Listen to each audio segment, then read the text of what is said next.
So I mentioned very briefly early on, this tunnel opened for the Premier League in the early 90s. 93 was actually when we first used this tunnel.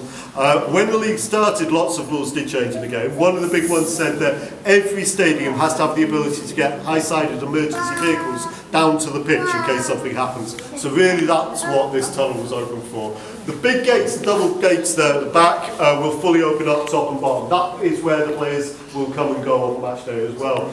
The roof above me right now is very low, but where you see the yellow paint, this section can be raised another 15 feet in the air, so 25 feet in all, so it's level with that half of the roof. The awning, the red part, can be wheeled out to the centre of the pitch, and that way if we need to, we can get a fire engine down here. We've never had to do that, we never want to do that obviously, but we test it all the time. In the summers we have the roof up because we're getting the tractors and the heavy equipment in and out to resurface the pitch. So we know we're safe and we know we're compliant with those rules as well. On the walls you can see the backdrops for the post-match television interviews with players, managers, man of the match is done down here as well. Obviously the branded ones are for the commercial stations and we have our own MUTV one right here. They can stay flat and they've been using them like this lately, but they also move out, they have a hinge that goes down the centre, they'll make a corner, and that's what you're going to see on match the other day especially. So when it looks like the players are in a nice warm studio, they're not, they're in one of these cold tunnels. Alright. Now what I'd like you to do, guys, is make me two nice straight lines right here into formation. Any kids, if they want to come to the front, please do. Alright? They don't have to, but if they want to. Little gap between you, and if you're in the middle, you're a mascot. Choose a side. Alright? Do you want it? Yep, right there, buddy. Alright, do you want to come to the front? Alright, come there, be a captain. Are you go in the middle and you can be a mascot. Perfect. Alright, excellent. Alright guys, you can see what we're going to do. We are going to go down just like they do on match days. Before we go anywhere, we have our most important rule here at Old Trafford. I'm sorry, we are not going on the pitch. Alright? You have to imagine how many millions of people we have come through every year. If we started letting you touch the pitch, it would be destroyed pretty quick. So keep your hands to yourselves, guys, alright? Now, which side do you think Manchester United line up on? Put your hands up. You got it straight away. It's this side here. We always line up on this side, and that's because that is the Stretford end. That's where the noisiest fans are. This stand, we nicknamed the WAG stand. That's WAG, wives and girlfriends, so the players' families are in there. A lot of the time when one of the lads scores at this end, you'll see them run over to this corner to celebrate because all their mates are up in that stand. Alright, now we've got a friendly match today, so captains, shake hands please. Be nice, there we go, good job, alright. You going to shake my hand? Excellent, there we go, alright. Have we stretched? Don't want any injuries, okay? Make sure you're all ready, alright. If you stay there and listen, you'll hear the build-up and the sounds of the stadium.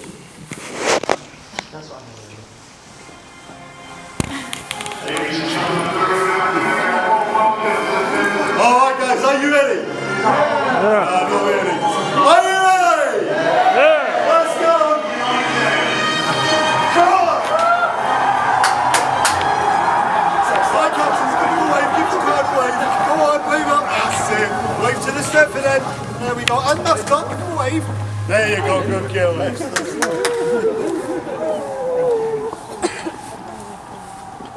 There you go, ladies and gentlemen. That's how it feels to walk out for Manchester United. And I suppose Derby. Feel good? Yeah. Yeah, to you. Alright, excellent. Alright guys, we're going to go straight down the side of the pitch, what we call trackside, to the manager's area, the dugouts. When we're down there, you can sit in any of the seats you want. If you sit in the boss's seat, I'll tell you. Alright. I've got to keep saying it, guys. Do remember, please, don't touch the grass in any way. Don't walk on a little wall either. They're watching us the whole time, okay? Let's go this way. Somebody dropped a child's coat. Anyone dropped a coat, little kid's coat? There we go, perfect. Alright, this one. Did you like that? Yeah? It's good? Yeah.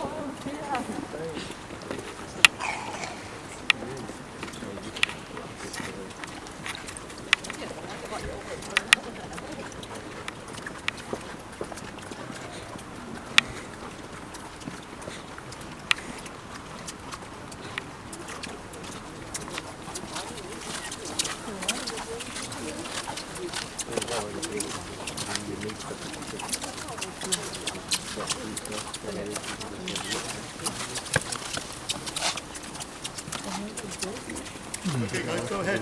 Sit in the seats, see what it feels like. Anywhere you want.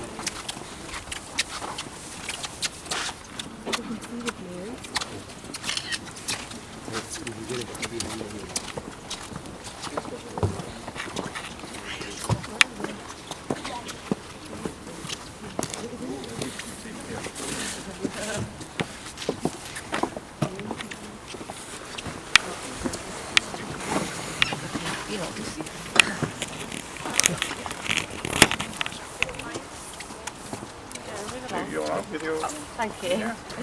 You're my sister. Don't worry, we're going to take turns. Oh, dobra.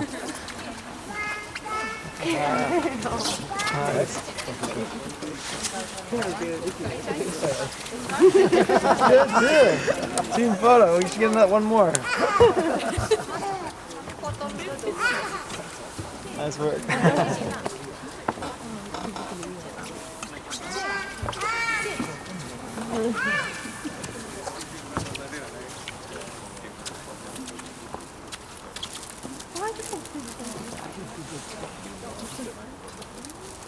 Easy.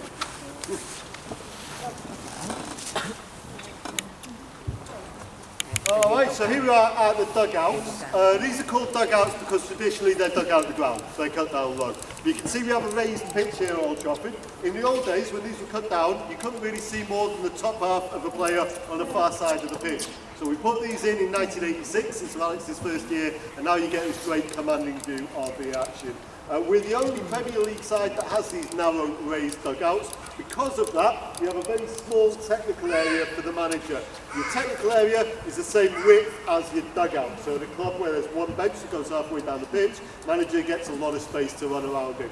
Not here, all right? So Alex, if he sat down at all, sat on the first seat on the back row. Jose Mourinho, if he sits down at all, is the first seat on the front row. So it's Jose Mourinho, Michael Carrick, the head physio, and the team doctor. That's you doctor, all right?